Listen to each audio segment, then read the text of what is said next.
Sabe o que eles estão fazendo? Trabalhando para tentar aumentar o dinheiro de pessoas que, como você, guardaram por muitos anos. São os intermediários, profissionais especializados em finanças, responsáveis pela gestão dos recursos de seus clientes. Você pode contratar o intermediário para administrar suas economias, independentemente do tamanho da sua poupança. Defina o valor a ser aplicado e, a partir disso, esse profissional indicará algumas opções de investimentos de acordo com suas expectativas de ganho e de quando será preciso resgatar o dinheiro guardado. Você poderá escolher investir em ações, fundos de investimentos ou títulos do governo, por exemplo. Mas antes de escolher o investimento, preste atenção às taxas cobradas por esses intermediários e compare-as antes de tomar sua decisão final.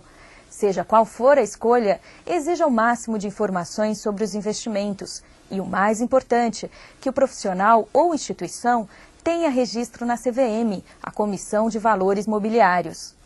Vamos agora detalhar alguns investimentos. Os fundos funcionam como um condomínio, ou seja, vários investidores reúnem suas economias que serão administradas em conjunto. O síndico desse condomínio é o gestor ou administrador dos recursos. Você, em vez de condômino, será um dos cotistas do fundo. O dinheiro desses vários cotistas será investido em diferentes papéis, formando a carteira do fundo. Um dos objetivos dessa diversificação é reduzir o risco dos investimentos. Decidir o melhor momento e as melhores aplicações é trabalho do gestor do fundo. Você, como cotista, deve ficar atento à atuação desse profissional. Uma boa gestão é medida pelo retorno e pelo grau de risco daquele investimento. Não deixe de comparar a rentabilidade de seu fundo e as taxas cobradas por seu gestor com a de outros fundos. Falando em taxas, é fundamental saber quanto o gestor cobra para administrar os seus recursos. Você pagará uma taxa de administração, que é uma porcentagem calculada sobre o dinheiro que você tem aplicado no fundo. Essa taxa é anual. Entretanto, para pagar pelos serviços do administrador, ela é cobrada mensalmente dos cotistas. Você pode estar pagando caro pelos serviços do gestor. Por isso, não deixe de ver se existe uma outra instituição oferecendo um fundo de investimento como o seu, mas com uma taxa de administração menor. O seu gestor também já falou para você de uma tal taxa de performance? Alguns fundos tomam como base de um rendimento um indicador financeiro. O mais usado é o CDI, que é a taxa cobrada entre bancos sobre transações realizadas no mercado financeiro. Quando um fundo cobra uma taxa de performance, o cotista terá de pagar uma taxa extra sobre a rentabilidade que ultrapassar o indicador escolhido. Não deixe de perguntar ao gestor onde o dinheiro está sendo aplicado. No caso de um fundo de ações, quais papéis o fundo poderá comprar? Será que você pode sacar o dinheiro do fundo quando bem entender? Há um mínimo para fazer novos investimentos? E não esqueça de perguntar quais impostos você está pagando ao optar por esse investimento. Vamos falar agora sobre os seus direitos. Antes de investir no fundo, você deve ler 2 documentos fundamentais, o prospecto e o regulamento do fundo. Leia atentamente o prospecto e não invista até que todas as dúvidas sejam esclarecidas, principalmente as dúvidas sobre os riscos daquela aplicação. Cobre informações claras sobre os pontos considerados confusos. Todas as informações precisam estar explícitas, de preferência disponíveis de uma maneira didática. Passemos agora aos riscos. Os fundos possuem diferentes níveis de risco, que variam de acordo com os papéis que formam a sua carteira. Essa informação deve estar explícita no regulamento. Se o gestor não cumprir as regras do fundo ou se você se sentir lesado, reclame. Para comprar ações de companhias negociadas na Bovespa, a Bolsa de Valores de São Paulo, você também precisa de um intermediário, nesse caso do corretor. Apenas as corretoras e as distribuidoras têm autorização para operar nas bolsas. Você encontra a lista dos intermediários que podem fazer essas operações no site da CVM ou da própria Bovespa. Investir em ações é simples. Na corretora, você vai preencher alguns formulários que são necessários para que ela possa fazer o seu cadastro como investidor de valores mobiliários. A venda de suas ações também deve ser feita pelo corretor. Procure saber quais vantagens cada corretor oferece e avalie se o custo-benefício compensam sua escolha. A ordem à corretora pode ser feita por telefone, porém algumas instituições já oferecem a facilidade de investir pela internet. Esse recurso é chamado home broker.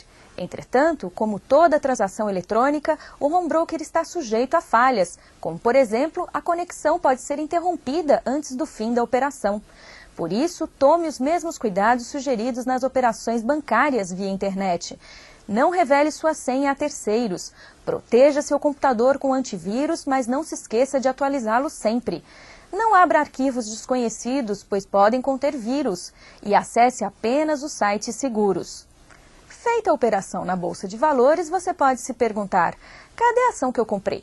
Bem, hoje em dia as ações adquiridas pelo investidor são escriturais e nominativas. Isso quer dizer que as ações são creditadas numa conta exclusiva do investidor, aberta por uma instituição que faz a custódia, isto é, que guarda aquele ativo. No caso das operações da Bovespa, quem se encarrega de registrar essas operações é a Companhia Brasileira de Liquidação e Custódia, a CBLC. Assim, são 2 os comprovantes de que sua ordem foi realizada com êxito. O primeiro vem da própria corretora, que envia a você uma nota de corretagem confirmando a execução da compra ou venda, no preço e na condição que você ordenou. Suas operações feitas na Bovespa também podem ser acompanhadas através daquela conta de custódia que você passou a ter na CBLC. Se as operações foram feitas na BMF, saiba que a Bolsa de Mercadorias e Futuros possui um sistema próprio para custodiar os ativos negociados, de acordo com o tipo de contrato. E atenção, os serviços de custódia têm um custo que, em geral, é repassado pelas corretoras aos seus clientes, fora a taxa de corretagem. Por isso, é muito importante ler o contrato e esclarecer as dúvidas com os intermediários que você for escolher para gerenciar o seu dinheiro. Outra opção de investimento é o Tesouro Direto, o portal que oferece a compra de títulos da dívida pública pela internet. O volume mínimo de aplicação é de 20% de um título.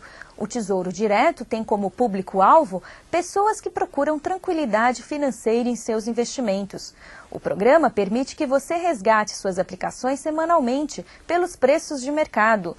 Outro ponto que merece destaque é a segurança na aplicação de títulos públicos, uma vez que o risco inerente a esses títulos é o risco soberano, o risco do país. Antes de optar pelo Tesouro Direto, avalie atentamente as taxas de administração e rentabilidade do investimento. Consulte também a lista de intermediários autorizados a negociar os títulos públicos no site do Tesouro Direto. Antes de investir, verifique se os intermediários que você irá contratar possuem registro na CVM.